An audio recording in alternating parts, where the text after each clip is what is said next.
ഔദ്യോഗിക പ്രഖ്യാപനം വന്നില്ലെങ്കിലും അതിവേഗ റെയിൽപാത പദ്ധതി ഓൺ എന്ന് പറഞ്ഞുകൊണ്ട് തന്നെ മുന്നോട്ടു പോവുകയാണ് മെട്രോമാൻ ഇ ശ്രീധരൻ. പൊന്നാനിയിലെ ഓഫീസ് തുറന്ന് സജീവ പ്രവർത്തനം ആരംഭിച്ചിരിക്കുകയാണ്. ഓഫീസ് ഉദ്ഘാടനത്തിന് ശേഷം പദ്ധതിയെക്കുറിച്ച് വിശദമായി വിവരിക്കുകയുമുണ്ടായി. പദ്ധതിയുടെ പാരിസ്ഥിതിക ഗുണങ്ങളെക്കുറിച്ച് വിവരിച്ചു. ഒപ്പം തന്നെ ഇപ്പോൾ നിലനിൽക്കുന്ന ആശയക്കുഴപ്പങ്ങൾക്ക് താൽക്കാലിക ആയുസ് മാത്രമേ ഉള്ളൂവെന്നും എല്ലാ പ്രശ്നങ്ങളും വഴിയെ പരിഹരിക്കുമെന്നും അദ്ദേഹം വ്യക്തമാക്കുകയുണ്ടായി. സർവേ പാർട്ടീസ് വരുന്നതിന് മുമ്പ് ഞങ്ങൾക്ക് എല്ലാം നാട്ടുകാരെ കയ്യിലെടുക്കുക, അവരെ ഫുൾ ട്രസ്റ്റ് ഞങ്ങൾക്ക് വേണം. ഒരു 2 മിനിറ്റ് സേവ് ചെയ്യുകയാണെങ്കിൽ എൻ്റെ വീട് സേവ് ചെയ്തെന്ന് പറയുകയാണെങ്കിൽ ഞങ്ങൾ ശരിക്കും അത് സേവ് ചെയ്ത് കൊടുക്കും. ആ 2 മിനിറ്റിലുള്ള എൻ്റെ വീട് പോയിക്കാൻ പറയില്ല. അങ്ങനെ അഡ്ജസ്റ്റ്മെൻറ്റ് ചെയ്യാൻ പറയും. അത് ഞങ്ങൾ എൻജിനീയേഴ്സ് ചെയ്യാം, അവർക്ക് അതിനുള്ള ഇതുണ്ട്. DPR ആണ് ആദ്യ ലക്ഷ്യം.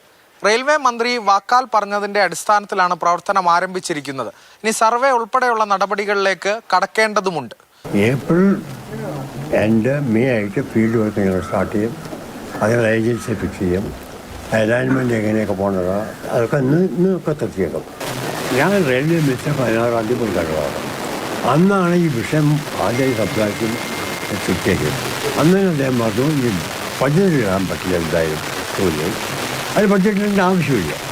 റെയിൽവേ മന്ത്രാലയത്തിന്റെ ഔദ്യോഗിക പ്രഖ്യാപനമില്ല. പകരം ബദൽ സംവിധാനവുമായി സംസ്ഥാന സർക്കാരും രംഗത്തെത്തുന്നുണ്ട്. അങ്ങനെ ആശയക്കുഴപ്പങ്ങൾ നിരവധിയാണ്. പക്ഷേ അതിലൊന്നും യാതൊരു ആശങ്കയുമില്ല മെട്രോമാൻ ഇ ശ്രീധരന്. പദ്ധതി നടപ്പിലാക്കാനുള്ള ശ്രമങ്ങൾ അദ്ദേഹം ആരംഭിച്ചിരിക്കുന്നു. അരുൺ അമൃതനാഥ്, മാതൃഭൂമി ന്യൂസ്, മലപ്പുറം.